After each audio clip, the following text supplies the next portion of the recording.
Sinzi ko mwibuka mu makuru yo kuwa mbere uheze twarababwiye imyiyerekano y'Urwaruka iriko iraba mu gihugu ca Kenya. Uwo Musi itariki 18 inama nshingamateka ya Kenya yari iramutse y'itegeko rigenga amafaranga Reta izokoresha mu mwaka w'amafaranga ugiye kuza. Urwaruka rufise musi y'imyaka 30 abo bita abagenzi ruri imbere muri iyo myiyerekano. Rwiyerekanye rugana ingoro y'amakoraniro ya Kenya mu myiyerekano yiswe Occupy the Parliament, aho gwasaba ko abashingamateka batohirahira ngo bemeze iryo tegeko. Twashatse rero kugaruka kuri iyo myiyerekano y'Urwaruka imaze imisi muri Kenya. Niyo nkuru nyamukuru y'uno musi.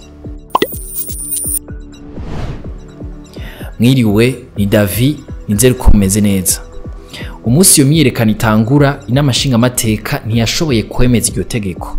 Vyaciye vyungururizwa ku musi w'ejo itariki 25 ruheshi.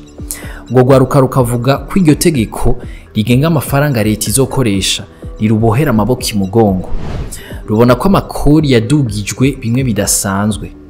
Hambavu y'iryo tegeko Urwaruka ruriyamiriza kandi ubuzima buzimvye, agashomeri n'ibindi.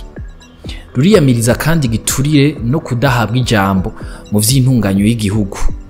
Imbuga hwaniro nka X yahora yitwa Twitter n'izindi ziriko zirahogwaruka inguvu biciye mu gusangizanya amakuru kukungene iyo myiyerekano iri kiragenda, aho bahurira n'ingene bigenza mu gihe biyerekana. Inzego z'umutekano nazo zagirizwa gukoresha inguvu biciye mu gusuka muri urwo Rwaruka ivyuka bikoroza amosozi, kubakubita no gufunga bamwe bamwe. Abantu babiri nibo bamaze kumenyekana ko baburiye ubuzima muri iyo myiyerekano. Ku munsi wa gatanu w'indwi iheze, Perezida Ruto yarakoranije abategetsi mu nzego z'umutekano kugira ngo bige ingene bo kwifata mu gihe c'imyiyerekano. Aho ni mu ntumbero yo kudatuma agashavu k'abayikora kagwira ngo imyiyerekano ibandanye kurandagata. Umunyamabanga ajejwe iterambere ry'Urwaruka mu bushikiranganje bw'Urwaruka nyene, Ray Ochieng, ati ibice 75% vy'abanyakenya bigizwe n'Urwaruka, ngo bariko baratwereka ko bategerezwa kugira ijambo ku biba mu gihugu cabo. Ati kandi ivyo biza guhindurira abahora bibaza ko ataco bakora canke ivya politike bitabaraba. Kubw'uwo mutegetsi ngo imyiyerekano y'Urwaruka iri kiraba muri Kenya si kibazo c'Urwaruka gwahenzwe n'abanyepolitike, ahubwo ngo ni ingaruka y'ivyakozwe nabi n'abanyepolitike. Ati dutegerezwa kwiga ingene guhera ubu Urwaruka gwicara ku meza y'abafata ingingo, nago ruheze rushikirize uko ibintu bigenda mu gihugu. Aribusa kandi kubu gufata bake mu Urwaruka bagashirwa mu nzego zifata ingingo ataco bigifasha.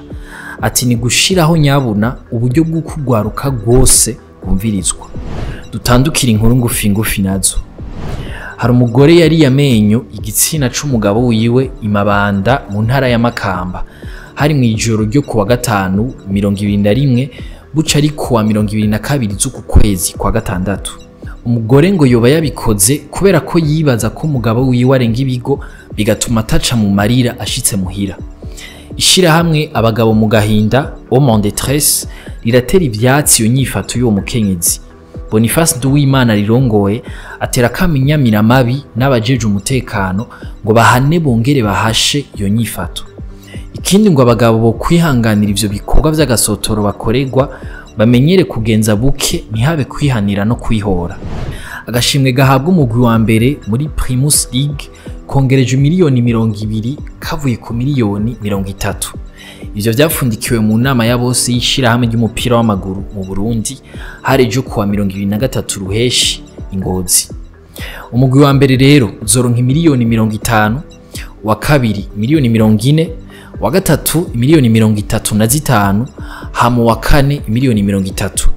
Ayo mafaranga yose atangwa n'ihinguriro Brarudi risanzwe rishigikira ihiganwa ry'icicaro ca mbere mu mupira w'amaguru mu Burundi.